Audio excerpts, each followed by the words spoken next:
ఈ పక్క నుంచి ఆ పక్క ఊగుతూ ఉంటాడు. వాడు ఏం మాట్లాడుతున్నాడో అర్థం కాదు. ఆయన తెలంగాణలో పోటీ చేస్తే ఏమైంది, ఆయన పోటీ పెట్టిన బర్లెక్క కంటే కూడా మామూలు మహిళ చెల్లి, ఆమెకి ఎక్కువ ఓట్లు వచ్చినాయి ఆయన పోటీ చేసిన అభ్యర్థుల కంటే. ఇటువంటి వాళ్ళంతా జగన్ ఏం చేస్తారు చెప్పండి?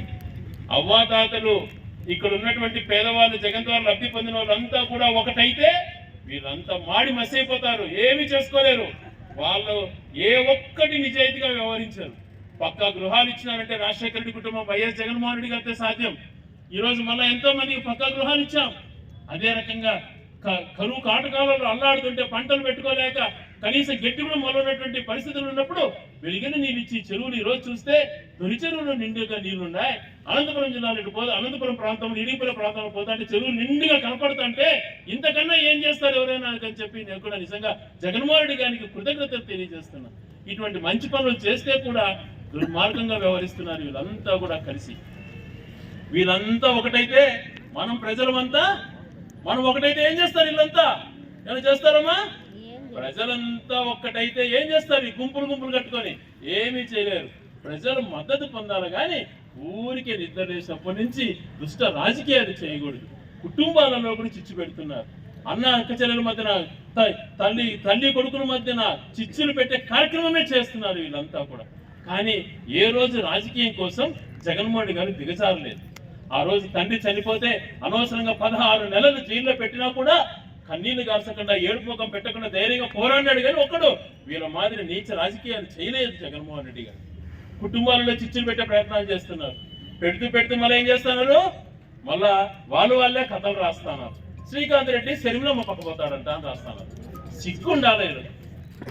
వారి పిచ్చిన కొడుకలారా, మీ మాదిరి యదో పనులు చేసేటువంటి క్యారెక్టర్ కాదురా. మీ ప్రజలు మద్దతు రాజకీయాలు చేసేటువంటి వాళ్ళం, చిత్తశుద్ధితో రాజకీయాలు చేసాం. ప్రజాసేవే ధ్యేయంగా నిజాయితీ శ్వాసగా బతికేటువంటి వాళ్ళం.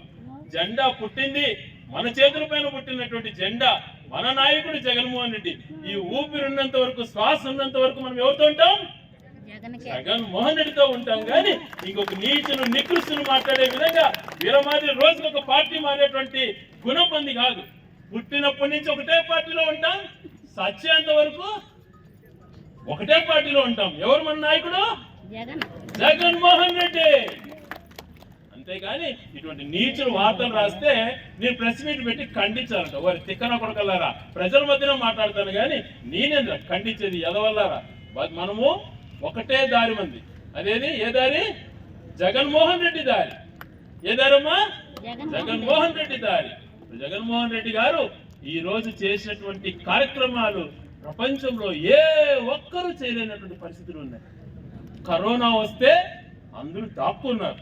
కరోనా వస్తే రాయచోట్లో కరోనా హాస్పిటల్ పెట్టించి నిద్ర ఉన్నాం. ఆడ కరోనా పేషెంట్లతో పాటు ఉన్నాం మేము, భార్య బిడ్డలను వదిలి. చాలా మంది అన్నారు, అయ్యా నువ్వెందుకు పోతావు ఇల్లు వదిలి అని చెప్పి. భయపడలా నేను. నాయకులు అన్నప్పుడు, ఎన్నికలప్పుడు కాదు, మిగతా సమయాల్లో పని చేయాలి. ఇదే కరోనా వచ్చి అందరూ దాముకుంటే ఏ ఒక్కరు బయటకు రాని పరిస్థితుల్లో ఆనందం అందిస్తే ఏదో మా జీవితాలు బాగుపడతాయంటే సొంతగా 30 లక్షలు పెట్టి ఇంటింటి ఆనందం ఉంది పంపించిన వీళ్ళంతా పలికినారు. అప్పుడు ఓట్లు అడిగేవాళ్ళు ఎక్కడున్నారు? వీళ్ళంతా ఇప్పుడు వస్తున్నారు బయలుదేరి, మాకు ఓటేయండి, అట్టేయండి, ఇట్టేయండి అని చెప్పి.